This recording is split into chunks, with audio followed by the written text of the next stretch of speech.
नमस्कार, जय श्री राम, जय परशुराम सभी को। मैं ईशान मिश्रा कानपुर जिले का महासचिव हूँ ब्राह्मण परिषद कानपुर से।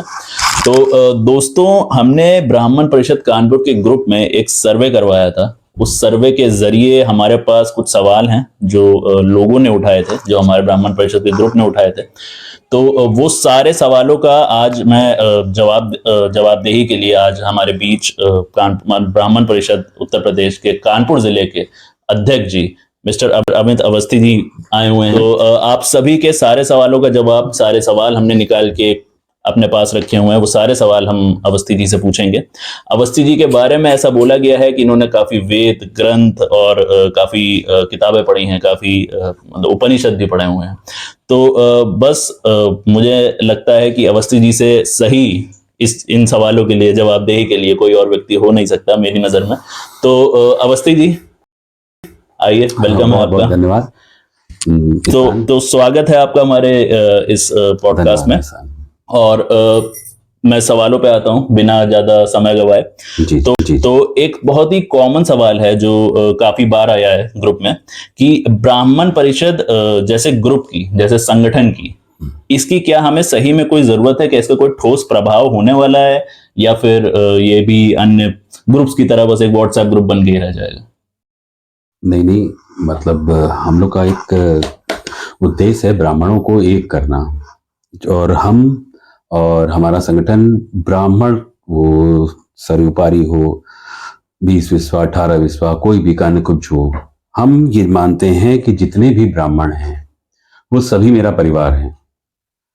तो हमारा परिवार अभी तितर बितर है, तो मेरा काम है इस परिवार को एक करें। हम और पूरा परिषद इस काम में लगा हुआ है, सारा परिवार एक हो और सब ब्राह्मण परिषद उत्तर प्रदेश के संगठन के साथ हम लोग का काम है। हम लोग इसी में जुटे हुए हैं कि सब एक साथ जुड़े हुए। तो आपको नहीं लगता कि जैसे हमारा ये ब्राह्मण परिषद उत्तर प्रदेश है, ऐसे कई और ग्रुप्स, कई और संगठन चल रहे हैं, ठीक है? आपको क्या ऐसा नहीं लगता कि हम इन सारे संगठन को एकत्रित करके एक साथ एक बड़ा समूह बनाना चाहिए, एक बड़ा ग्रुप बनाना चाहिए? हाँ बिल्कुल। ये हम लोग ने अभी थोड़े समय पहले इलाहाबाद में महासम्मेलन का आयोजन किया था, प्रयागराज में, और उसमें कई ब्राह्मण संगठन के प्रतिनिधि आए थे। और इसी तरह हम लोग और करेंगे ताकि जितने भी देश भर के ब्राह्मण संगठन हैं सब एक साथ हों। और ये तो छोटे स्तर पे हम लोग कर रहे हैं, सब अपनी अपनी मेहनत कर रहे हैं। कोई यहाँ हम लोग उत्तर प्रदेश में कर रहे हैं, कोई मध्य प्रदेश में कर रहा है, इस तरह कर रहे हैं। तो ये छोटी शुरुआत है और इन सबको एक साथ आना ही पड़ेगा। और उसका प्रयास हम लोग ने शुरू कर दिया है। प्रयागराज में महासम्मेलन का आयोजन हुआ था, जिसमें काशी पीठ के शंकराचार्य जी भी आए थे, मुख्य अतिथि थे, और कई ब्राह्मण संगठन के प्रतिनिधि आए थे। तो वो चल रहा है जी। तो जैसे अध्यक्ष जी, एक बहुत ही कॉमन शब्द है जो हम लोग, हमारे जैसे नौजवान आजकल सुनते रहते हैं, जिसका नाम है सनातन धर्म। सनातन धर्म जो जितना कि मुझे लगता है कि हिंदू का पूरा समूह है, पूरा हिंदू, जितने भी हिंदू कहलाते हैं वो सभी सनातन धर्म के अंदर आते हैं। तो आपको नहीं लगता कि एक सनातन धर्म का नुकसान है अगर हर जाति अपने अपने ऐसे ही कलेक्टिव ग्रुप बना ले, ऐसे ही अपने संगठन बना ले, ऐसे ही अन्य जातियां भी कर लें, तो हमारे और उनमें सनातन धर्म की एकजुटता का, इसके बारे में क्या विचार है आपका? देखिए, इसका आंसर थोड़ा सा लंबा हो सकता है। सनातन धर्म की स्थापना या संस्थापक ब्राह्मण जाति ही रही है, उसमें कोई दो राय नहीं होगी। और सनातन धर्म की एकजुटता तभी हो सकती है जब आपस में परिवार एक हो। अगर आप, मेरे हिसाब से आप सभी अपने देश को प्यार करते होंगे, देश को स्वच्छ रखना चाहते होंगे, तो ये बात अगर हम कहें कि आप अपने देश को स्वच्छ रखना चाहते हैं, तो आप कहेंगे बिल्कुल रखना चाहते हैं। तो स्वच्छ रखने के लिए ऐसा तो है नहीं कि पाकिस्तान बॉर्डर के पास हम लोग सफाई करेंगे। स्वच्छ रखने के लिए सबसे जरूरी ना कि हम अपना मोहल्ला स्वच्छ रखें, शुरुआत तो यहीं से करेंगे ना। तो मुझे ईश्वर ने ब्राह्मण जात में पैदा किया हुआ है, सनातन धर्म की जाति ब्राह्मण जात में मुझे पैदा किया है। तो मैं शुरू यहां से कर रहा हूं कि मैं अपने परिवार को पहले इकट्ठा कर लूं। मेरे माता पिता भाई चाचा जो है, मैं पहले अपने परिवार को संयुक्त कर लूं। ऐसा कैसे हो सकता है मैं अपने परिवार को कहीं और जाने दूं, मेरा भाई परेशान है और मैं कहूँ नहीं नहीं नहीं वो ब्राह्मण भाई है। ये एक चलन चल गया है। पहले मैं अपने सभी ब्राह्मण भाइयों को संयुक्त करूं, मेरा एक परिवार है, और दूसरा और भी जातियां हैं उनके एक परिवार हैं, और उनको चाहिए वो संगठित हों, तब जाके उनके अपने परिवार है वो अपने परिवार को संगठित करें, अन्य जो जातियां हैं वो अपने परिवार को संगठित करें, एक साथ हो। मेन हम लोग के पिता हिंदू धर्म मान लें अगर, तो हम सब तो संगठित हों। ऐसा कैसे हो सकता है कि किसी पिता के 2 लड़के हों, 4 लड़के हों, और उनके परिवार में उनका उनकी पत्नी से नहीं बन रहा, उनके बच्चों से नहीं बन रहा है, और उनका उनके भाई से बने? तो ये ना, पहले तो अपना परिवार से ही कर लेना, पहले अपना परिवार संगठित करे, फिर उसके बाद वो अपने आप उसे मालूम हो जाएगा। एक परिवार को संगठित करने के लिए ये जरूरी है, उसे ये आना चाहिए, सबको एक करने के लिए आना चाहिए कि कुछ बातें हमें सहनी पड़ेंगी, कुछ बातें मेरे भाई को सहनी पड़ेंगी, तब एक परिवार संगठित होता है। जब हम ये चीज जान जाएंगे तो हम अपना अपने ही 2 दूसरे भाई हैं जातियों के, उनके साथ भी ये व्यवहार सीख जाएंगे। कुछ बातें उनकी हम सुन लेंगे, कुछ बातें मेरी वो सुन लेंगे, कभी अलगाव नहीं आएगा, हमें एक रहने की आदत हो जाएगी। यहाँ गड़बड़ ये हो रही है, एक रहने की आदत खत्म हो रही है पूरे उसमें। तो ये मेरा प्रयास है कि अभी पहले ब्राह्मण सब संगठित हो, उसके बाद सभी संगठित होंगे साथ में, तो सनातन धर्म अपने आप ही अच्छा रहेगा आगे। जी। तो एक इसी से निकलता हुआ सवाल और है कि जैसे अन्य वर्गों में कोई मुसीबत आती है, जैसे कोर्ट कचहरी, अन्य जातियों में भी मैंने ये देखा है कि किसी पे कोई मुसीबत आ गई, कोई फाइनेंशियल दिक्कत आ गई, किसी का कोर्ट में कुछ हो गया, कुछ पुलिस से हो गया, तो वो सारी एकजुट होके एक साथ खड़े हो रहते हैं। मैंने ये देखा है, उनका जो भी ग्रुप है वो एक साथ खड़े रहते हैं। बट ब्राह्मणों में ऐसा दूर दूर तक कोई चर्चा ही नहीं करता है। जैसे ब्राह्मणों में अगर कोई ब्राह्मण हमें दूसरा पीड़ित दिखता है तो हम कहते हैं कि हटाओ, कौन अपना समय बर्बाद करे, और हम आगे बढ़ जाते हैं। तो आपका संगठन या हम लोग ऐसा क्या काम कर रहे हैं जो इस एकजुटता को लाए, जो हम लोग जरूरत ऐसा में काम, पहले तो इस बात पे मैं बहुत इत्तेफाक नहीं रखता हूँ, इस बात के से मैं बहुत सहमत नहीं हूँ। ये ग्रेड वाइज आप कर सकते हैं कि एक क्लास है जो एक हायर मिडिल क्लास है और एक पुअर क्लास है। तो आप कभी देखिएगा कि बस्ती में जो लोग रहते हैं उनमें बस्ती में किसी एक को दिक्कत आती है, वो किसी भी जात का हो, पूरी बस्ती खड़ी हो जाती है। लेकिन आप किसी अच्छे उसमें जाइए, बंगला एरिया में जाएंगे तो वहां किसी को दिक्कत आती है, किसी को पता नहीं चलता है, तो हम कहते हैं सारे बस्ती वाले संयुक्त हैं। तो ये बात यहीं पे पूरा ब्राह्मण और अन्य जातियों का आ जाता है। ब्राह्मण में ज्यादातर लोग संपन्न हैं, उसमें मुझे कहते हुए कोई वो नहीं, ज्यादातर लोग संपन्न हैं। अब संपन्नता आती है शिक्षा से, शिक्षित होने पे ज्यादातर लोग एकाकी हो जाते हैं। मतलब ये बात अजीब सी है लेकिन थोड़ी बहुत है। जो इस तरह एकेडमिक शिक्षा वाले हैं वो एकाकी हो जाते हैं, वो किसी से मतलब नहीं रखते। यही सबसे बड़ी ब्राह्मणों के करने के लिए सबसे बड़ी हम लोग की उलझन का कारण है कि वो ज्यादातर शिक्षित लोग हैं और वो मतलब दूसरों से रखते नहीं है। तो हम इसी प्रयास में हैं, जो आपने कहा उसी प्रयास में है कि अगर कोई बात हो, और हम ब्राह्मण परिषद उत्तर प्रदेश काम कर रहा है विधवा पेंशन के लिए चलाकर, हम लोग विधवा पेंशन जारी कर रहे हैं, इन्हीं मदद के लिए कर रहे हैं ना। वो कोई मेरे सब परिवार के ही लोग हैं, मेरे बिल्कुल सगे थोड़ी, वो मेरे ब्राह्मण परिवार के लोग हैं, उनके लिए विधवा पेंशन दे रहे हैं, कोचिंग दे रहे हैं। तो हम यही प्रयास ही कर रहे हैं। आपके इस क्वेश्चन के आंसर को, हाँ ऐसा ब्राह्मण भी करते हैं, इसके लिए हम प्रयास कर रहे हैं। जी, अगला। तो मतलब इस सवाल से आपका युवाओं के लिए आपका क्या मैसेज होगा कि जो युवा हैं वो अगर एक दूसरे के, जैसे जो मैंने अभी सवाल पूछा कि एक दूसरे के साथ नहीं खड़े रहते, आपने अभी बताया कि पढ़े लिखे जो लोग हो गए हैं वो आगे बढ़ जाते हैं, वो अपना टाइम नहीं बर्बाद करना चाहते, तो ऐसी चीजें में युवाओं के लिए आपका क्या मैसेज होगा कि कैसे वो ब्राह्मण एकजुटता है एक साथ रहें? क्योंकि कई ऐसे युवा होंगे जो हमारे ग्रुप में भी नहीं है, हमारे परिवार से भी नहीं जुड़े हैं। धीरे धीरे जुड़ेंगे, उनके लिए मैसेज मतलब यही है कि जुड़िए, देखिए हम लोग क्या कर रहे हैं।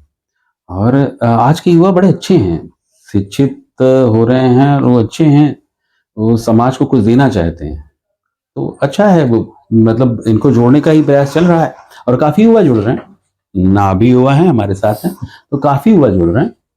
और वो यही है कि इसमें मैसेज कुछ भी नहीं है। आप अपने परिवार को परिवार समझिए, सबसे पहले अपने माता पिता भाई बहन इनको अपना परिवार समझिए, फिर आप तो जिसमें जन्म हुआ है उसको अपना परिवार समझिए, फिर जो देश है आपका वो है उसका ध्यान रखिए, मानवता का ध्यान रखिए। एक और बहुत कंट्रोवर्शियल सवाल है जो मैं आज आपसे मतलब इस बारे में पूछूंगा।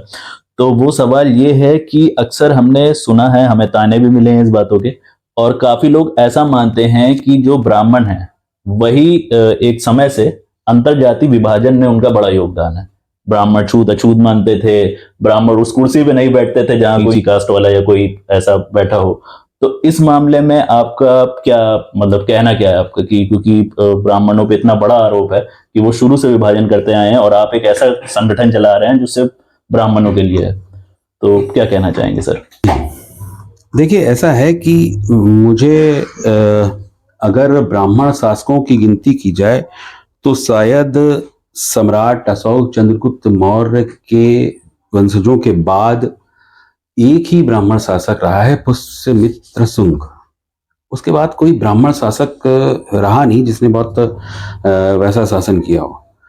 अब पुष्यमित्र शुंग जो है वो करीब ईसा से 100 साल के आसपास ऐसे ही होगा, मुझे बहुत ठीक श्योर नहीं हूं। और उसके बाद कोई ब्राह्मण शासक नहीं रहा।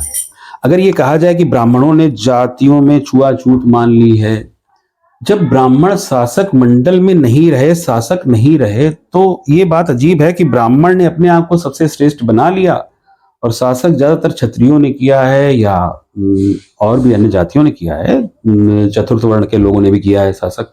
ऐसा नहीं है, चंद्रगुप्त मौर्य तो चतुर्थ वर्णी थे और उनको एक ब्राह्मण ने शासक बनाया था। तो ये बातें जो हैं ये दुराव करने के लिए फैलाई गई। दूसरे जब आताताई आए हिंदुस्तान में तो उन्होंने ये बातें फैलाई हैं। नहीं तो चंद्रगुप्त मौर्य एक ब्राह्मण विष्णुगुप्त के शिष्य होने के बाद, चतुर्थ वर्ण के होने के बाद शासन नहीं करते। ऐसा थोड़ी है कि कोई ब्राह्मण मिल नहीं रहा था आचार्य चाणक्य को। जातियां इस तरह विभाजित नहीं थी, कर्मों के हिसाब से विभाजित थी। लेकिन अन्य आताताई आए, उनको ये समझ में नहीं आया। उन्होंने एक जातियों को कौन छोटी हैं कौन बड़ी, इस तरह उन्हें अपने धर्म में कन्वर्ट कराने के लिए कई मिथ किए। इसमें यहां ब्राह्मणों की एक गलती रही कि ब्राह्मणों ने धर्म बचाने में ये भूल गए कि कुछ और चीजें मिथ फैलाए जा रहे हैं। नहीं तो आदि शंकराचार्य जी धर्म बचाने के लिए उन्होंने बड़े काम किए हैं, तो ये भूल गए। और ये जातियों में छोटा बड़ा इस तरह की बात आती रही। फिर अंग्रेजी शासन आया, फिर अंग्रेजी शासन ने इसी को जारी रखा। फिर कई निम्न जातियों के जो नेता थे, ज्योतिबा फूले, अगर आप उनकी किताब पढ़ लें तो आपको लगेगा कि उन्होंने ब्राह्मणों के लिए कितना ऊटपटांग बका है। उनकी एक किताब है गुलामगिरी, उसमें तो बहुत ऊटपटांग रखा गया।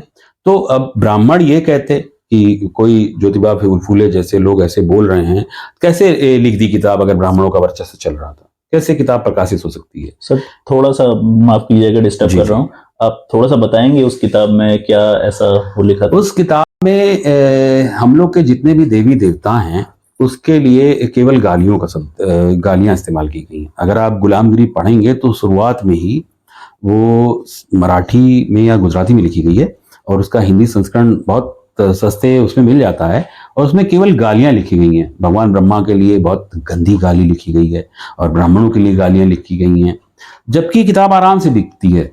और वो जो मतलब निम्न जातियां हैं, मुझे लग रहा है कि उन्होंने इसको फायदे की चीज ले रखा है कि जब तक ब्राह्मण या अन्य ऊंची जातियां उनको नीचा समझती रहेंगी तब तक उनको आरक्षण मिलता रहेगा। जबकि ऐसा है नहीं। अब ये चलते चलते ऐसा यहां तक आ गई बात कि अब अन्य जातियों को भी लगने लगा कि ये नीची है, ये ऊंची है, निम्न जातियां हैं, उच्च जातियां हैं, तो हो गया। और दूसरी बात एक और भी है कि ब्राह्मण उच्च जाति अपने आप इस ऐसे ही नहीं बनी।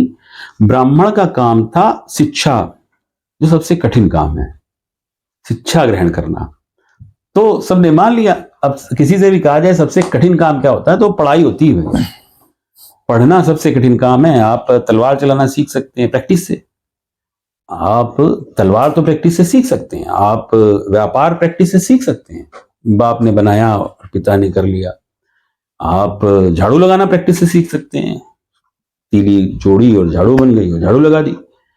लेकिन आप पढ़ाई, आप मैथ की प्रॉब्लम प्रैक्टिस थोड़ी कर सकते हैं। आप प्रैक्टिस करते रहिए, एक नया एक क्वेश्चन तैयार कर सकता हूं, आप फंस सकते हैं। पढ़ाई नहीं होती है प्रैक्टिस से, पढ़ाई के लिए चाहिए होता है विवेक, बुद्धि। तो ये ब्राह्मणों का ये काम था, जो ब्राह्मण इस पर अध्ययन कर रहे थे, रोज नए शास्त्र की रचना कर रहे थे, तो बड़ा कठिन काम है। इसलिए अपने आप अन्य जातियां अपने आप उन्हें ऊंचा मानना शुरू कर दिया। नहीं तो अगर आप वेद पढ़ें, आप वो पढ़ें, ऊंचा नीचा नहीं है, वर्ण है अलग अलग। जो पढ़ रहा है, विश्वामित्र तो ठाकुर थे, क्षत्रिय थे, लेकिन उनको ब्राह्मण माना गया, है ना। वाल्मीकि सभी जानते हैं कौन से वर्ण में आते थे, लेकिन वो ब्राह्मण है, उनकी रामायण हम लोग माथे पे लगाते हैं। तो ये बातें हैं सिर्फ, और चली आ रही हैं, तो सब मान रहे हैं जी। तो इससे एक और सवाल उठता है, और ये मेरे काफी दोस्तों का भी है जो परिषद पे नहीं है, जो ब्राह्मण नहीं है, अन्य जातियों के हैं। तो उनका ये कहना रहता है, जैसे अभी आपने बताया कि ब्राह्मण अपनी योग्यता से, पढ़ाई के बलबूते पे आया है।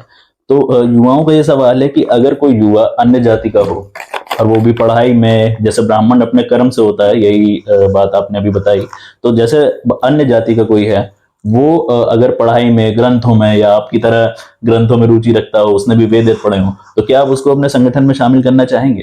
क्या उसको इजाजत होगी आपके संगठन से जुड़ने की, अगर वो अन्य जाति का है तो? नहीं, बिल्कुल नहीं। मेरा संगठन ब्राह्मण जातीय संगठन है, जन्म से ब्राह्मणों का। मेरा संगठन उन ब्राह्मणों के लिए है जो संवैधानिक जातियों में बांट दिया गया है। अब कोई अनुसूचित जाति का, उसने भले ही वेद पढ़े हों और भले ही काफी शास्त्र पढ़े हों, काफी बुद्धिमान हो हैं, लेकिन अभी वो अनुसूचित जाति में, संवैधानिक अनुसूचित जाति में, अनुसूची में उसका नाम है, वो अनुसूचित सहायता प्राप्त कर रहा है, उसको मैं अपने बगल में नहीं बैठाऊंगा। इसलिए क्योंकि संवैधानिक तौर से उसको, मतलब मैं अपने ब्राह्मण परिषद, वैसे मेरा मित्र हो सकता है, मेरे कई मित्र हैं, ब्राह्मण परिषद संगठन में मैं उसको अपने बगल में नहीं बैठने दूंगा, भले ही उसने कितने भी वेद पढ़ लिए हों। वजह यह है कि मैं संवैधानिक तौर से ब्राह्मण हूं, क्योंकि मेरे पिता थे, मेरे पिता के पिता थे, और संवैधानिक तौर से वो कुछ और जात का होगा। अगर वो संवैधानिक तौर से किसी और जात का है, ज्ञान के मामले में हो सकता है वो, उसे तपस्या करनी होगी, क्योंकि मेरे पिता के पिता के पिता ने, ऋषि उपमन्य, मेरे गोत्र है तो ऋषि उपमन्य ने तपस्या की थी, तो तपस्या करे, उसकी अन्य जातियां जो हैं वो ब्राह्मण मानी जाने लगेंगी। जिस दिन ये संवैधानिक जातियों का ये अलग अलग खत्म हो जाएगा वर्गीकरण, उस दिन वो ब्राह्मण हो जाएगा।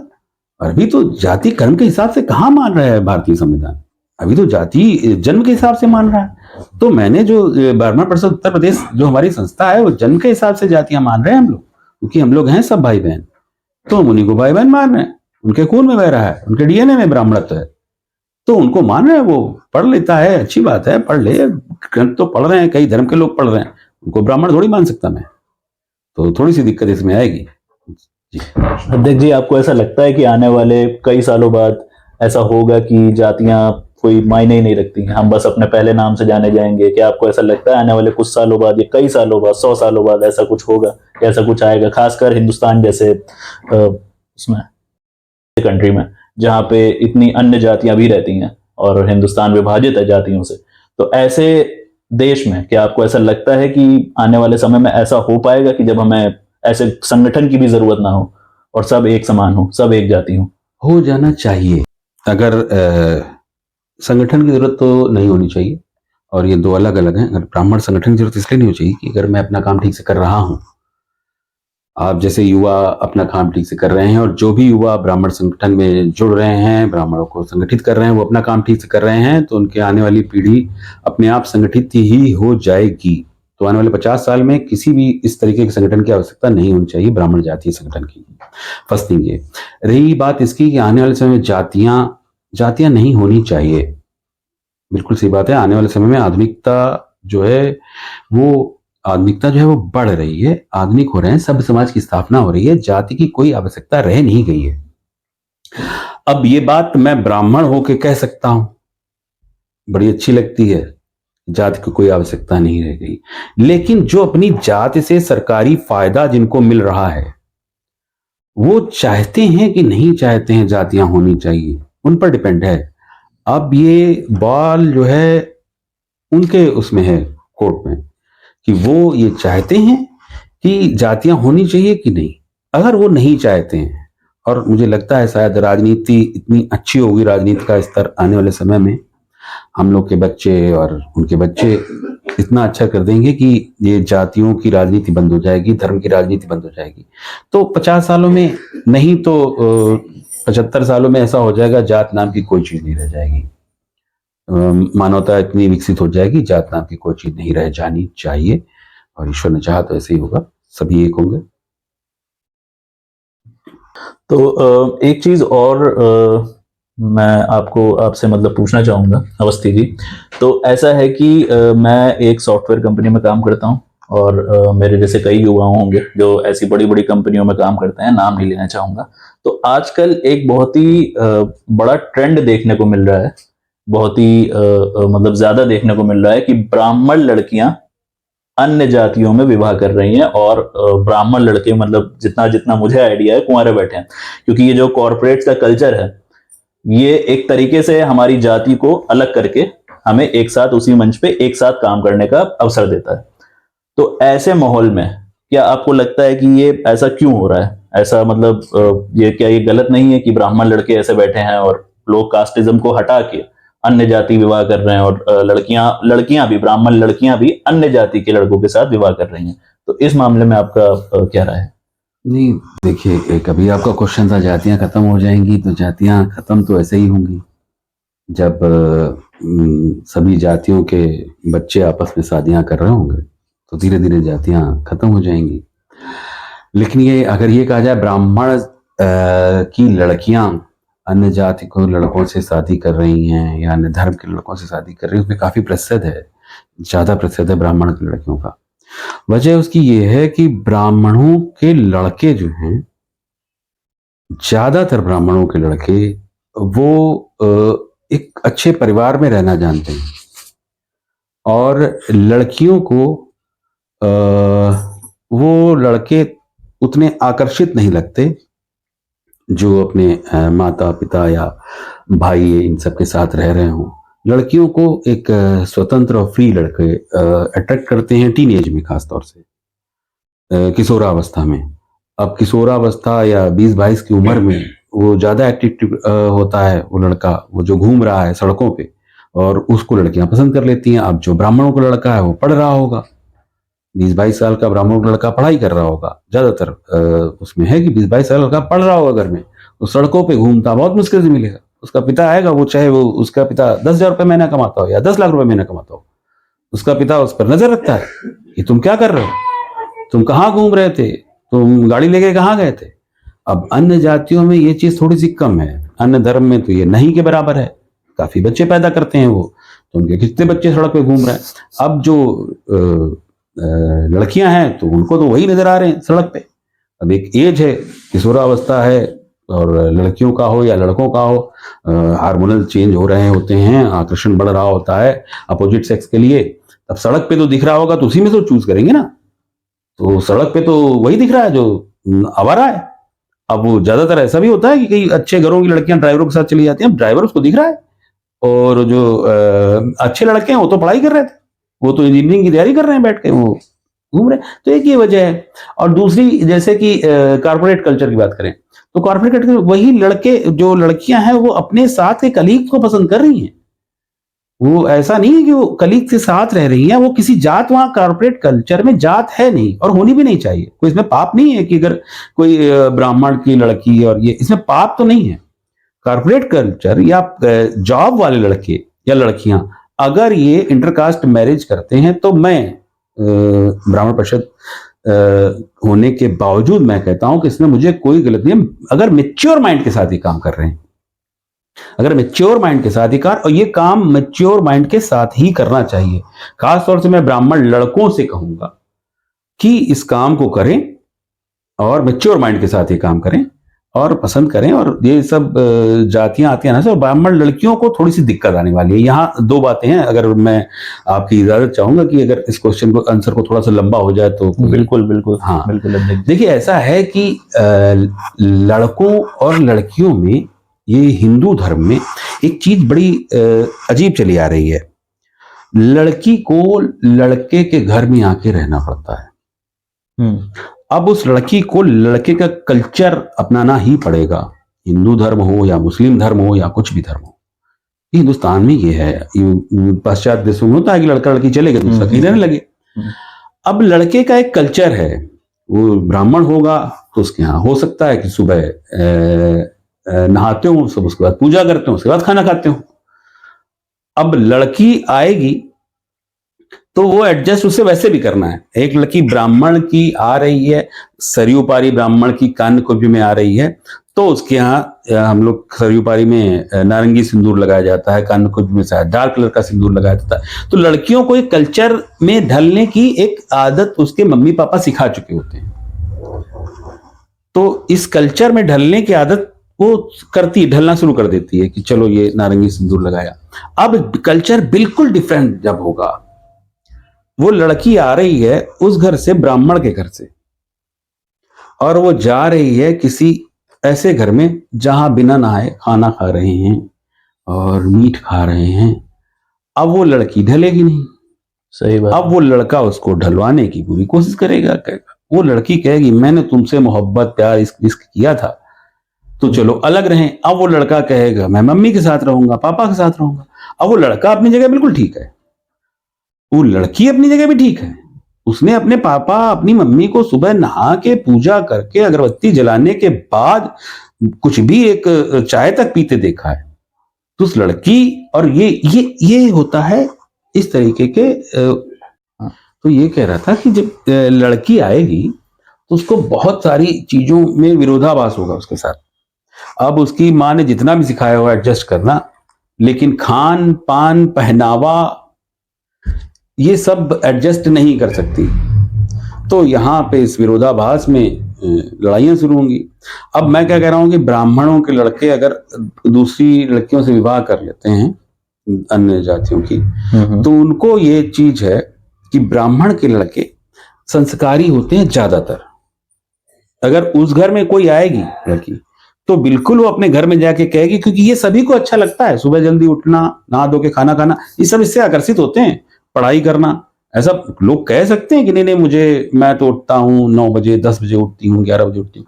कोई सामने आ जाता है और कहता है कि मैं 5 बजे उठता हूँ, नहाता हूँ, उसके बाद भोजन करता हूँ, वो आकर्षित करता है। वो लड़की जब दूसरी जात की आएगी जिसके घर में कोई 9 बजे उठता है, कोई 10 बजे उठता है, और भाई भाई आपस में गाली गलौज कर रहे हैं, और जब इस ब्राह्मण घर में आएगी तो एक अच्छा संस्कार सीख रही होगी। वो अपने घर में बताएगी जाके, वो कहेगी कि लाइफ स्टाइल तो हमेशा अच्छी स्मूथ होनी चाहिए ना। तो स्मूथ लाइफ स्टाइल कहाँ मिलेगी? ब्राह्मणों घरों में मिलेगी आपको। स्मूथ लाइफ स्टाइल आपको ब्राह्मण घर में मिलेगी। आप ज्यादातर ब्राह्मणों के यहाँ देख लीजिए कि वो सभी ब्राह्मण सुबह जल्दी उठते हैं, और उनके छोटे छोटे लड़कों को जल्दी उठाया जाता है, जल्दी उठते हैं, उनको नहलाया जाता है, छोटे बच्चों को पूजा, भगवान के सामने माथा टेको, उसके बाद खाना खाओ, उसके बाद अपने अपने काम पे निकलो। तो ये चीज जो लड़की वहां जाएगी, जिस भी जात की अगर आएगी किसी जात की, तो अपने परिवार में जाके मायके में बताएगी। तो यहाँ ये है कि जो मतलब मैं इसमें चाहता हूँ कि अंतर जातीय विवाह हो तो ब्राह्मणों की लड़कियां अंतर जातीय विवाह कम करें, बहुत मैच्योर माइंड से करें। मतलब मैं विरोध नहीं कर रहा, लेकिन लड़के कर सकते हैं, क्योंकि वो दूसरी जात की कोई भी आ रही है, दूसरे धर्म कोई भी आ रही है, तो कुछ अच्छा सीखेगी, इससे अच्छा सीखने का प्रचार होगा। मतलब अच्छा अगर वो है, क्योंकि ब्राह्मणों में ज्यादातर लोग अच्छे हैं, और ब्राह्मणों में लड़कियां सेफ रहती हैं, जितनी पत्नियां हैं वो भी सेफ रहती हैं। वो तो मतलब 90% केस, और अदर जातियों के हैं, ब्राह्मणों में बहुत कम केस ऐसे होते हैं जिनमें कोई बहुत निकृष्ट जात मतलब ब्राह्मण होगा जो अत्याचार करता हो। नहीं तो ब्राह्मणों में ये नहीं है। मैं भी ब्राह्मण हूँ, और मेरे बहुत सारे लोग जिनको मैं जानता हूँ, मेरे दोस्त, मेरे सब, उन्होंने कभी भी अपने पत्नी के साथ कोई दुर्व्यवहार नहीं किया हुआ है। तो वो लड़की अगर किसी दूसरी जात की आएगी तो वो सीखेगी, तो उसको कल्चर को बढ़ेगा, ब्राह्मणों कल्चर बढ़ेगा। तो अमित जी, एक बहुत कॉमन सवाल है, पूरे सर्वे में आया है और काफी जगह सुनने को भी मिलता है हमें, कि आने वाले समय में हिंदुओं के लिए एक बहुत ही खतरनाक समय आ रहा है। मतलब आने वाले समय में हिंदू जितने भी हैं हिंदुस्तान में वो बहुत खतरे में हैं। तो इस मामले में आपकी क्या राय है? आपका क्या कहना है इस बारे में? नहीं, ये हिंदू धर्म खतरे में है, ये कब से खतरे में आया है पहले तो मुझे ये समझ नहीं आता है कि हिंदू धर्म अभी कितने समय से खतरे में है। मुगल शासन था तब हिंदू धर्म खतरे में शायद ज्यादा था। तो ये एक मीडिया और कुछ पॉलिटिकल पार्टियों का खड़ा किया गया वो है, जिसमें पॉलिटिकल पार्टियों को फायदा होना है। बाकी कोई धर्म खतरे में होता नहीं, और हिंदू धर्म अभी खतरे में। उसके पहले इस्लाम तो बहुत शुरू से खतरे में ही चला आ रहा है। तो अब किसी को दिखता है इस्लाम खतरे में, अब खतरे में धर्म होना और धर्म की खतरे में धर्म है हो जाएगा, उसकी रक्षा अगर हम कर लेंगे, तो ये सब बातें सिर्फ कट्टरता पैदा करती हैं। और इस बातों को सोच के आज का यूथ बिल्कुल ना चले। मैं तो यही कहूँगा, कोई धर्म खतरे में नहीं है, एक होइए, परिवार पूरा एक मान के चलिए। और बाकी धर्म खतरे में, अगर मुगल शासन काल में धर्म खतरे में था और तब भी हम लोग हैं, आज मैं ब्राह्मण हूँ और मेरे साथ परिवार जितना है ब्राह्मण परिवार है, तो यानी हम लोग ने उस खतरे में विजय प्राप्त की है। तो अगर कभी खतरे में आता भी है, और आएगा नहीं वैसे, तो हम लोग उसमें भी विजय प्राप्त करेंगे, अवश्य ही संगठित होंगे, विजय प्राप्त करेंगे। बाकी कोई धर्म खतरे में ऐसे नहीं आ जाता जी। एक अमित जी, इसी सवाल से एक और सवाल निकल के आता है। तो एक बहुत ही कॉमन सवाल है कि आपका ये जो संगठन है, जो ब्राह्मण परिषद उत्तर प्रदेश ग्रुप है, ये बहुत ही ज्यादा ब्राह्मण स्पेसिफिक है। ये सिर्फ और सिर्फ ब्राह्मणों के लिए ही है। तो आपको नहीं लगता कि ये एक जो लिबरलाइजेशन की सोच होती है, जो आधुनिकता आ रही है, हमने कॉर्पोरेट कल्चर की भी बात करी थी, ये उस चीज में एक बाधा बन रहा है, ये उस चीज के अगेंस्ट खड़ा है? तो इस पे आपका क्या राय है, क्या कहना चाहेंगे इस बारे में? बहुत बढ़िया। देखिए, ब्राह्मण पे हमेशा इस तरह के आरोप लगते रहे हैं कि जब भी ब्राह्मण कोई संगठन आता है तो होता है कि ब्राह्मण अलग हो रहे हैं, और जो संगठन के कार्यकर्ता होते हैं उनसे सवाल पूछा जाना ही होता है। आपने पूछा, बड़ा देर कर दी, मुझे लग रहा है शुरुआत भी होना चाहिए था। बहुत मतलब ये सवाल तो कॉमन हो गया है कि सारी जातियां एक होती हैं और धर्म की रक्षा के लिए सभी जातियों का एक होना। ब्राह्मण को हम अलग नहीं कर रहे हैं। ब्राह्मण कोई कंप्यूटर इंजीनियर है, कोई अच्छा साइंटिस्ट है, और हम ये नहीं कह रहे हैं कि ब्राह्मण किसी दूसरी जात के साथ काम ना करे। मेरा सिर्फ ब्राह्मण परिषद उत्तर प्रदेश का काम सिर्फ इतना है, हम पूरे ब्राह्मण समाज को एक परिवार मानते हैं। तो हम अपने परिवार के अपने भाई को, जो कि लंदन में रह सकता है, इलाहाबाद में रह सकता है और अयोध्या में रह सकता है, हम अपने भाई से कह रहे हैं कि मेरे भाई, मेरे और भाई जो कि समाज में पिछली पंक्ति में खड़े हैं, उनकी हम लोग मदद करते हैं। हम ये नहीं कह रहे हैं कि जो लंदन में मेरा भाई है वो अपने किसी दूसरी जात से बात ना करे, उसकी मदद ना करे। पहले एक परिवार जो हमारा ब्राह्मण परिवार है, एक संयुक्त हो और हम सब एक दूसरे की सहायता करें और संगठित हो। बस सिर्फ इतना संगठित, इसका मतलब ये नहीं अन्य जातियों से विघटित होकर संगठित होना है। बिल्कुल आराम से कॉर्पोरेट वर्ल्ड में काम करें, अन्य जातियों के साथ काम करें। पहले अपने परिवार को देखें, तो अपने परिवार से ही विमुख हो जाएगा जो, वो किसी के धर्म का रह नहीं जाएगा। जो ये जड़ें हैं, हम ब्राह्मण। और पहली चीज, दूसरी बात यह है कि अगर ये कहें कि मैं ब्राह्मण जात की बात करता हूँ, ब्राह्मणों को संयुक्त करने की बात करता हूँ अन्य जातियों को छोड़ के, एक्चुअली ऐसा हुआ है कि अन्य जातियों ने हमें छोड़ दिया है। अब ये आज के युवा इस बात को समझें न समझें, अन्य जातियों ने, संविधान ने, इन सब ने ब्राह्मणों को अलग कर दिया है, हाशिए पे कर दिया है। सारे अधिकार जी किस तरीके से? जी माफी चाहता हूँ, इन किस तरीके से आप थोड़ा बता सकते हैं? देखिए, संविधान में जैसे ही सारे अधिकार ओबीसी और शेड्यूल कास्ट इन सबको दिए गए, तो वहां कुछ जातियों को अलग किया गया, जिसमें ब्राह्मण, क्षत्रिय, वैश्य, इनको अलग कर दिया गया। वैश्य में भी कुछ जातियां आ जाती हैं जो ओबीसी में आ जाती हैं, क्षत्रिय में भी कुछ जाति राजपूती आ जाते हैं, कुछ जगह ओबीसी में आ जाते हैं। ब्राह्मण को बिल्कुल अलग कर दिया गया। इसलिए जातीय विघटन का काम जो किया है वो संविधान के में किया गया है। अब संविधान जब ये काम कर रहा है और दुराव पैदा कर रहा है तो सबसे अच्छा है कि ब्राह्मण एक बार संगठित हो जाए, क्योंकि इतनी फिल्में आ रही हैं उनमें ब्राह्मण ऐसा है, ब्राह्मण वैसा है, एक अजीब छवि बनाई जा रही है। अब ब्राह्मण अपने ब्रॉड माइंड होने के कारण, अपनी अच्छी सोच के कारण उन फिल्मों का विरोध नहीं करता है। एक फिल्म आई थी, मुझे नाम नहीं याद है, कुछ राजपूतों की थी और उसमें कोई हीरोइन थी दीपिका पादुकोण या इस तरह की।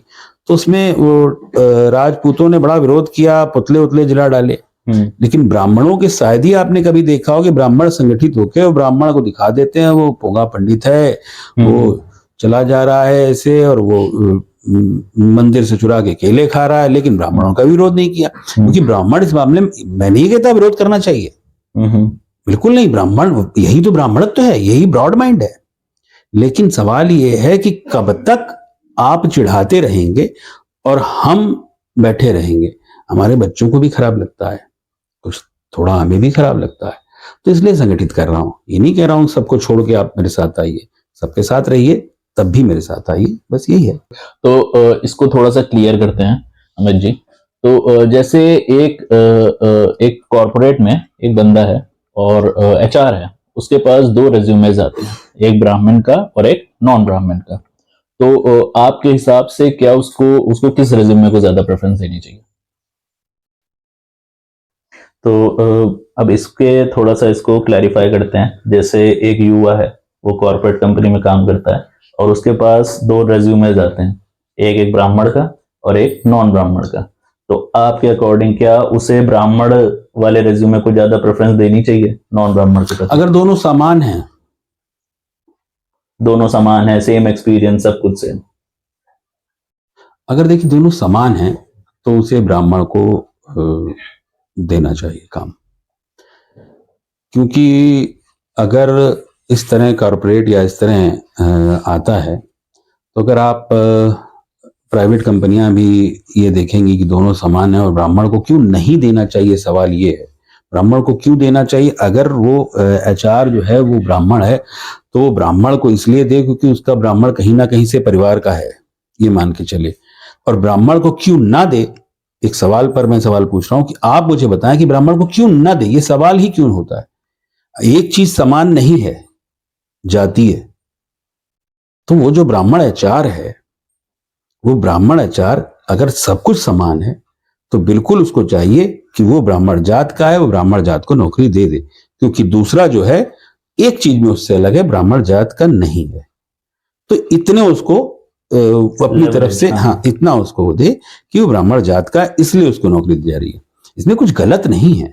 अगर हम सबसे पहली बात है कि अगर मेरा भाई काबिल है और हम अपने यहाँ कुछ काम कर रहे हैं तो हम सबसे पहले अपने भाई को देंगे काम। और ये कहां से इसको नेपोटिज्म कह दीजिए, कुछ भी कह दीजिए, अगर मैं काबिल हूं, मैंने एक व्यापार खड़ा किया है, तो मेरा बच्चा जो है, मेरा बेटा, वो व्यापार संभालेगा। इसमें नेपोटिज्म थोड़ी है। मैं कोई काम कर रहा हूं तो मेरा बेटा ही तो संभालेगा। मैं राजनीति में आ जाता हूं कल, है ना, तो मेरा बेटा बचपन से देखता आ रहा है, उसे मालूम है कि जो पापा हैं वो लोगों के बीच में कितनी सेवा करते हैं, तो उसके मन में ये भाव हैं। अननोन लोग जो नए हैं उनके मन में भी भाव होंगे, लेकिन उसके मन में तो पहले से भाव है। तो वो अगर वो भी राजनीति में आ जाता है तो इसमें नेपोटिज्म थोड़ी है। तो इसी तरह ब्राह्मण है और ब्राह्मण को दे रहा है, तो ब्राह्मण जानता है कि मैं कितना अच्छा हूं। उस ब्राह्मण को ये मालूम होगा एचआर को कि मैं कितना अच्छा हूं, मेरे घर में मेरे पिता ने क्या संस्कार दिए। तो जो लड़का ब्राह्मण है जिसको अपॉइंट करने के लिए जिसका एप्लीकेशन है, तो उसको वो कर ही लेना चाहिए तुरंत, कि इसके घर में भी संभवतः ऐसे ही माँ बाप हो जो इस तरह के संस्कार दे रहा हूं। और जो नॉन ब्राह्मण है उस पर भी तो एक बार संशय हो सकता है, उसको पता नहीं क्या संस्कार हो सकता है, अच्छे मिले हो, लेकिन बहुत संभव अच्छे ना भी मिले हो। लेकिन जो ब्राह्मण है उसको संस्कार अच्छे मिले होंगे, 90% चांस है उसको अच्छे संस्कार मिले हो। तो मैं तो उसको कहूंगा कि तुरंत ब्राह्मण को चुन लेना। और अदर कोई कास्ट भी चुन रहा है तो उसके पास सेम रिज्यूमे आता है, तो उसको भी चाहिए कि वो ब्राह्मण को चुन ले। क्योंकि ब्राह्मण शांत होते हैं, अच्छे होते हैं, सभ्य होते हैं, मेरा ये मानना, और होते भी हैं। अमित जी, एक बहुत कंट्रोवर्शियल सवाल है और उस पे आपकी काफी वीडियोस भी हैं, बिल्कुल। बट ये आया है हमारे ग्रुप से ही आया है, तो मैं आपसे एक बार पूछना चाहूंगा। तो अमित जी, ऐसा है कि अधिकतर ब्राह्मणों की पहचान, ऐसा मानते हैं कई लोग, हमारे ही ग्रुप में मानते हैं कि उनकी पहचान उनकी शिखा से, उनके माथे पे लगे तिलक से और इन सब चीजों से अवश्य होती है। तो इस मामले में आपकी क्या राय है, और क्या ब्राह्मणों को ये फॉलो करना चाहिए? हम कॉर्पोरेट में आ गए हैं, आगे बढ़ गए हैं, तो इसमें आपका क्या मानना है? देखिए, ऐसा है कि ये ब्राह्मणों की पहचान तिलक से होती है और धोती से होती है, कुर्ते से होती है, जनेऊ से भी लोग कहते हैं। जनेऊ से होती है।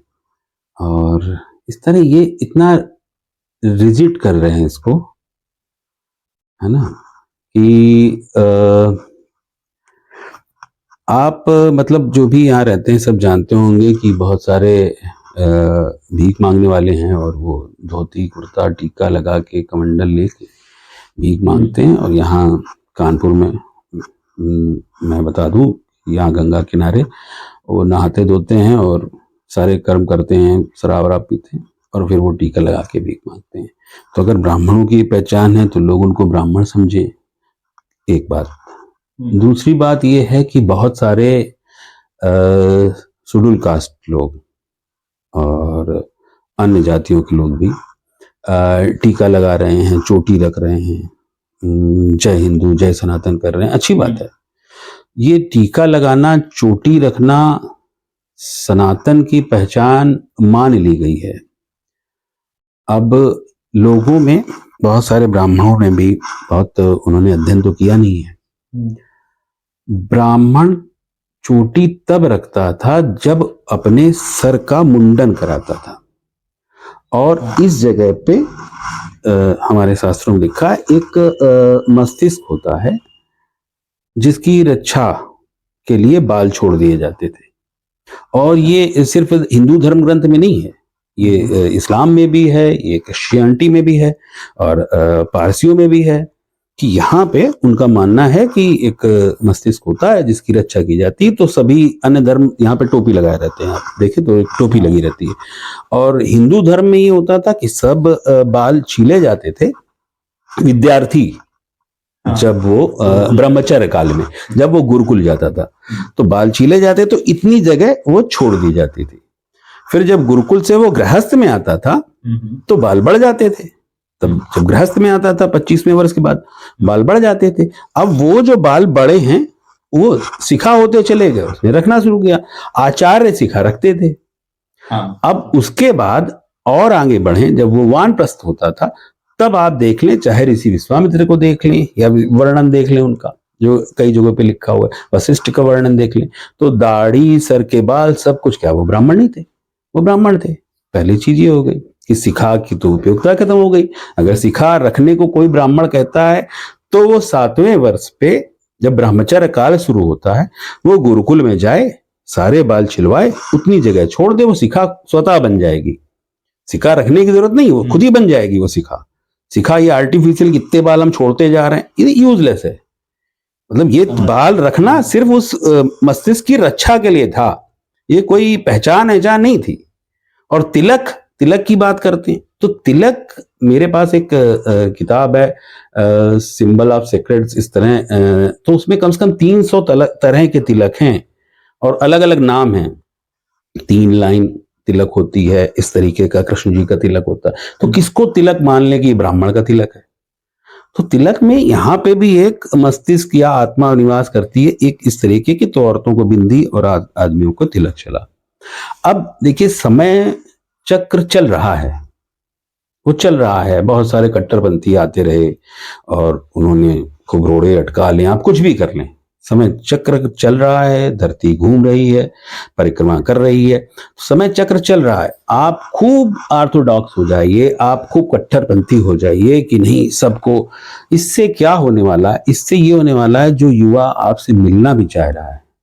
और एक बहुत अच्छी बात मैं बताऊं, हमारे जो प्रधान अध्यक्ष हैं श्री शैलेंद्र मिश्रा जी, वो काफी युवा हैं और वो इस तरह की सोच नहीं रखते हैं। वो भी इसी तरह बहुत ब्रॉड सोच रखते हैं और बहुत आधुनिक सोच रखते हैं। उनका भी यही है कि सभी पहले जुड़ें, एक रिजिड टाइप वो बनाया जाए तो वो बड़ा खराब है कि सब लोग चोटी रखेंगे। अरे चोटी रखे तो आप भी जानते हैं कितने सारे अन्य जातियों के लोग चोटी रख के घूम रहे हैं, तिलक लगा के घूम रहे हैं, उससे ब्राह्मण। और धोती, एक समय था जब कपड़े ही नहीं थे, धोती पहनते थे। कुर्ता तो मुगलों का दिया हुआ है, तो कुर्ता धोती पहन के, कुर्ता पैजामा पहन के लोग घूम रहे हैं, कह रहे हैं ये हिंदुओं की पहचान है, ये पंडितों की पहचान। ये सब एक ऐसे ही चली आ रही है। अब जो कम पढ़े लिखे लोग हैं, जो व्हाट्सएप से पढ़ रहे हैं, वो मान ले रहे हैं कि छोटी वो पहचान है, ये पहचान। तो ये बातें हैं सिर्फ, तो इसमें नहीं फंसना चाहिए ना। मैं किसी भी ब्राह्मण या किसी भी हिंदू, किसी भी सनातनी से कहता हूँ, इस तरह की चीजों में मत पड़े। ये जो लोग को दिखावा करना है वो कर लें, और जिनका शौक है, जिनको अच्छा लगता है, मैं किसी विरोध नहीं कर रहा हूँ, जिनको अच्छा लगता है, चोटी रखने में सुख मिल रहा है वो चोटी रखें, तिलक लगाने में सुख मिल रहा है, वो लगता है कि मैं हैंडसम लगता हूँ, बिल्कुल लगाइए तिलक, है ना। और बहुत लोग अच्छे लगते हैं तिलक लगाने में, तो उनको तिलक लगा लेना चाहिए, खूबसूरती के लिए लगा लेना चाहिए। बाकी ये आज मॉडर्न साइंस है, मॉडर्न जमाना है, यहाँ कोई आत्मा निवास नहीं करती है, सभी लोग जानते हैं। यहाँ आत्मा निवास करती होती तो कितना मतलब आसान हो जाता कुछ भी चीजें, कि यहाँ आत्मा को सजाते रहो तो आत्मा अच्छा रहेगा, तो यहाँ जो सजाते हैं वो ज्यादा लंबा जीते हैं। ये सब बातें हैं, यूजलेस बातें हैं, यूजलेस बातें हैं। सौंदर्य के लिए किसी को तिलक लगाना है लगाए, चुटैया रखनी है, उसको इसके साथ अब नहीं जोड़े। नहीं तो वो उपनयन संस्कार कराए, ब्रह्मचर्य व्रत का पालन करे, 25 साल गृहस्थ व्रत का पालन करे, तब मैं मानूंगा हाँ वो ब्राह्मण वाली बात कर रहा है। और चारों वेद पढ़ के आए, उपनिषद पढ़ के आए, और भी पुराण जिन्हें जो ग्रंथ लिखे गए, पुराण पढ़ता जाए, पढ़ के आए, तब मैं मानूंगा कि हाँ वो बात। अब ये बड़ा आसान काम है कि तिलक लगा लिया, तो मैं तो इस चीजों को बिल्कुल वो करता हूँ, साथ नहीं देता। तो इसमें आपका क्या कहना है? जैसे आप एक तो ब्राह्मण हो के ऐसा बोल रहे हैं, तो अगर कोई आदमी या औरत है वो मंदिर जाता है, मंदिर में जाता है, तो वहां पे जब कोई पुजारी उनके तिलक लगाता है, तो अगर वो उनका उसमें मन ना हो या वो ना लगाना चाहें, तो क्या वो मना कर दें? क्या ये हमारी संस्कृति को पीछे करना नहीं हुआ? देखिए, संस्कृति, कोई भी चीज अगर जिसको संस्कृत से आप जोड़ दें तो आप उसमें कठोरता ले आते हैं। हमारी संस्कृति कितने समय से आप उसको गिनना शुरू करेंगे। अब कुछ लोग भारतवर्ष को भरतखंड कहने लगते हैं, उसके पहले वो कहेंगे भारतवर्ष का नाम ये था वो था, उसके पहले मेलुआ नाम था इस पूरे खंड का, मिलता है सिंधु घाटी सभ्यता के आसपास मिलवा कहा जाता था। हिंदुस्तान कहना नहीं, हिंदुस्तान कहना में गुस्सा आ रहे हैं, कह रहे हैं वो हमारी संस्कृति के खिलाफ है। और कहते हैं भारत कहो, भारत हमारा संस्कृति का नाम है, हमारी सांस्कृतिक धरोहर भारत है। तो भारत क्या जितना पुराना हो जाए वो संस्कृति है, पहली चीज।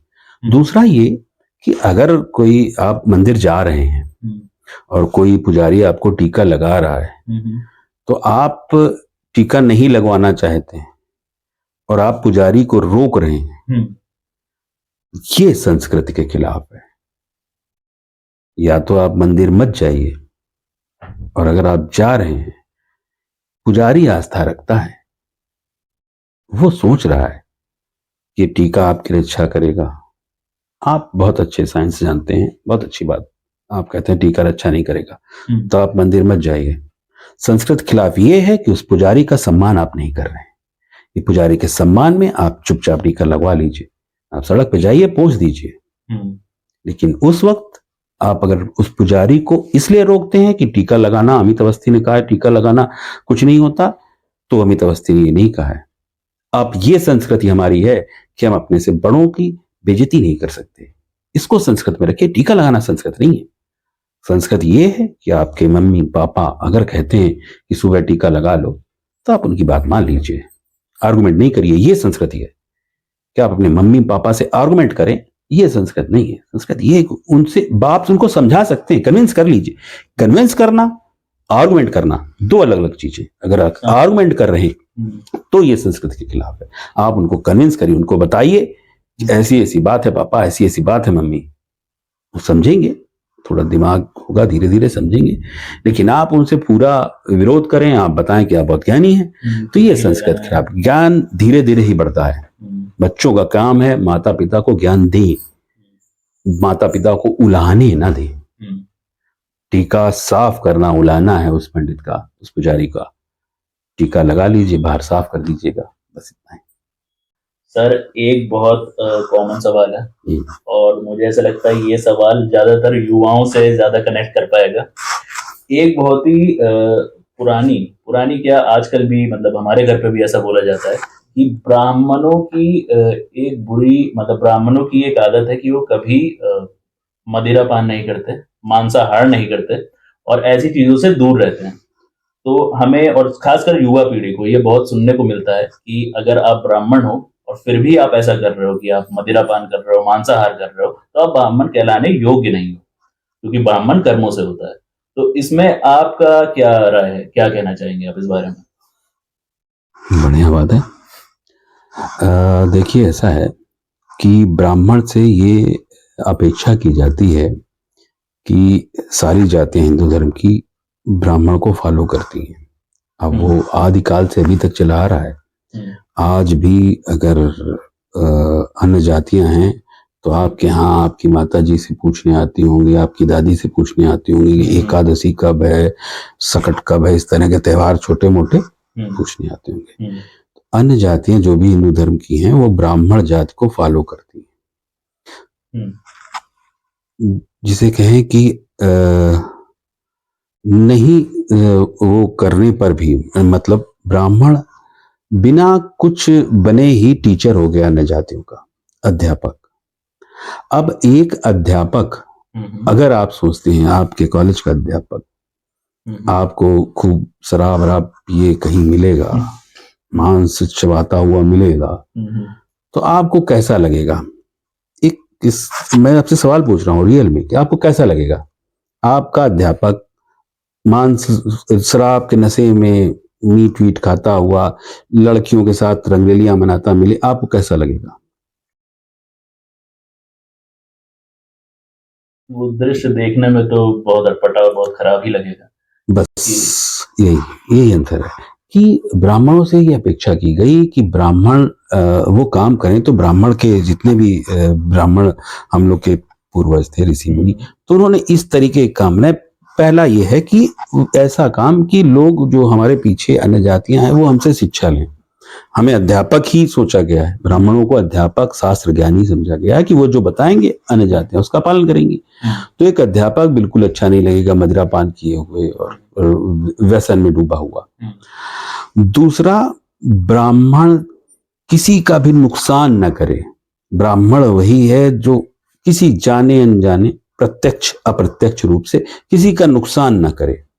अब आप मांसाहार कर रहे हैं तो एक विचार है कि मांसाहार अगर आप कर रहे हैं तो आप किसी जीव की हत्या कर रहे हैं, है ना? आप शराब पी रहे हैं तो जाने अनजाने आप बहुत अपने मद में चूर हो जाएंगे।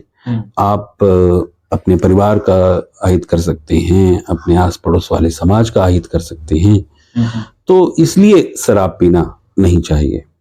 अब जिस तरह अभी कॉर्पोरेट कल्चर में लड़के शराब पी लेते हैं या नॉनवेज खा लेते हैं, तो मुझे उससे बहुत वो नहीं है। अगर वो ब्राह्मण है, खा लेते हैं, थोड़ा बहुत खा लेते हैं, ड्रिंकिंग कर लेते हैं, क्योंकि सोसाइटी ऐसी हो गई है तो वो कर रहे हैं, वो पागल नहीं हो जाते हैं शराब पी के। अब ये उस समय लिखी गई बात थी जब वो शराब पी के लोग पागल हो जाते थे। हाँ, और शराब, हाँ, तो उस समय की बातें थी जब शराब पी के पागल हो जाते थे और मांसाहार बड़ा विभत्स होता था कि मांस काटा जा रहा है, छीला जा रहा है, जलाया जा रहा है। आजकल वो सब KFC एफसी टाइप की इस तरह कई कंपनियां आ गई हैं तो पता नहीं चलता है वो मांसाहार है, नॉनवेज है कि क्या। वैसे जी, माफी चाहता हूँ, इसी मेंटालिटी की वजह से जैसे कोई ब्राह्मण है उसको कभी काम से या किसी उससे विदेश का टूर बनाना पड़ता है, बाहर जाना पड़ता है, तो वहां उसको ऑप्शंस मिलते ही नहीं है खाने के। खा लेना चाहिए, वो अपनी पसंद का खाना खाए। अपनी पसंद का खाना खाना चाहिए, कुछ नहीं। वो ब्राह्मण है आप, ये मैं इस बातों पे मैं तो नहीं मानता। अगर ये मेरी राय पूछी जा रही, आपको जो पसंद है वो खाना खाइए। आपको नॉनवेज पसंद है, नॉनवेज खाइए। ड्रिंक, शराब पीना, ये नुकसान कर सकता है आपके आस पड़ोस के लिए, तो ये या तो लिमिट में कीजिए, या अगर आपको सूट नहीं कर रहा तो मत कीजिए। ये नुकसान कर सकता है, आपके शरीर को भी नुकसान करेगा। ड्रिंक करना आपके शरीर को, शराब पीना आपके शरीर को नुकसान करेगा ही। और थोड़ा बहुत अगर नॉनवेज अगर आप खा लेते हैं तो ना आपको शरीर को नुकसान कोई खास नहीं करेगा। और कोशिश करिए कि किसी आपकी वजह से किसी की हत्या न की जाए, ज्यादा अच्छा है। लेकिन कोई ऑप्शन नहीं है तो खा लीजिए, कोई पाप नहीं होता। और पहले तो यही खाना ही था। और हम लोग के सबसे प्रथम धर्म में इसी तरह वेद में, सॉरी, प्रथम वेद में इस तरह के खाने की चीजें बनी हुई हैं, कई सारी चीजें। और एक 11वीं शताब्दी की किताब है, मैं नाम शायद भूल रहा हूँ, उसमें करीब 1000 के आसपास व्यंजन हैं, और उसमें मोर देन 80% सब नॉन वेज है। और वो हिंदू धर्म की किताब है, तो वो मोर देन 80% नॉन वेज है। वो चूहों की किस तरह वो बनती है, इस तरह की पूरी किताब है, और हिंदी की किताब है वो।